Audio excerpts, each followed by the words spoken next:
Hello, Frugal Force. Once again, this is Captain Frugal, and in this short video, I just want to discuss my history with the Amazing Spider-Man comic books. Now, I just want to start with how this thought came to mind for this video. I was on Twitter, and I have to admit, I posted a snarky post. Statistically, you can give a monkey a typewriter, eventually he will write Shakespeare. Yet Slott has not written Spider-Man well in years. Now granted, I stand by that. Slott has not written Peter Parker well in a long time. Alright, so with that said though, Marshall Victory here, I'm giving him a shout out on his Twitter here. He said, the irony of this poo has been as long as I remember buying this on newsstands, and I could not wait for more. And this particular issue was Spider-Man. It reminded me of my history in buying Amazing Spider-Man. He said this was the first comic he bought with his own earned money. And that made me think about my history with Spider-Man. And, you know, I remember how I learned to read on comic books. And we were very poor, but we were very fortunate at one point. My mom at a swap meet bought a whole box of comic books for like $0.25. Now granted, this was quite a few years ago, okay? This was in the 70s, so maybe even 80. So it's quite a long time ago. I learned to read by age 4, and it was on comic books.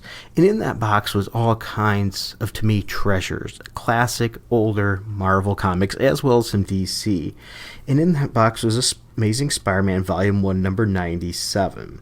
And I think that was the first, I'm trying to remember, I think that was the one that got me hooked on reading Amazing Spider-Man, and that came out in June 1971. This was an older comic book that happened to be in that box. It probably came out of somebody's garage or something, whoever knows, just with a bunch of older comics. But still, you know, that was in the 70s, maybe 80 at the latest.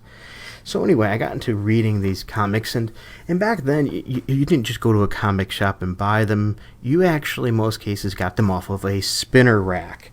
And what I mean by spinner rack is you go to a grocery store, and literally you'd have a spinning rack, and you could pick up that comic book that you were interested in. And sometimes you might miss one, because they didn't carry it that month, they didn't have it on the shelf, or maybe it was already bought out. So it made it harder sometimes to get your issues. You'd hit a different grocery store, especially if you had to get them, based on the mercy of when your parents would drive you to the grocery store or whatever when they're getting things.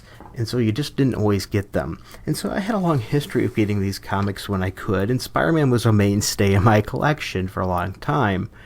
I then started dating a young lady many years later, which we ended up getting married, and she also was a huge fan of Spider-Man, a mega fan.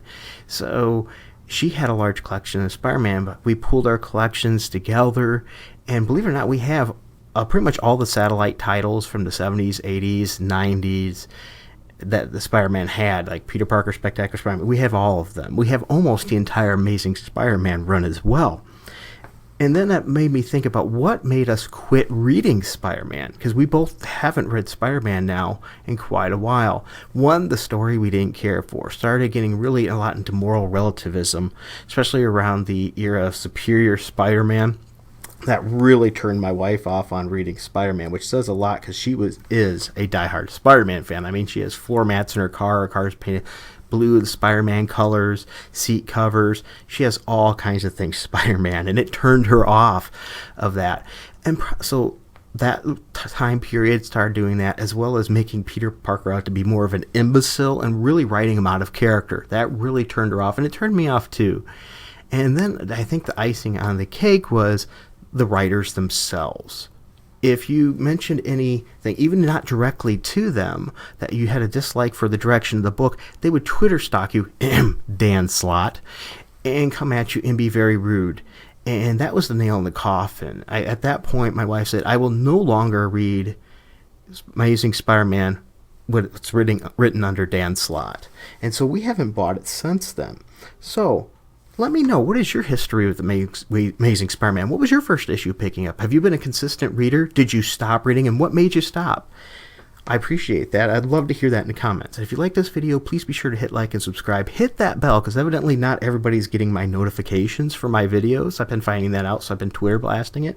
And if you want to help support me, go to VidMe. You could subscribe for little as $1 a month, or you can even just give me a tip. So thank you for watching this video. I greatly appreciate it. And until next time, keep it frugal.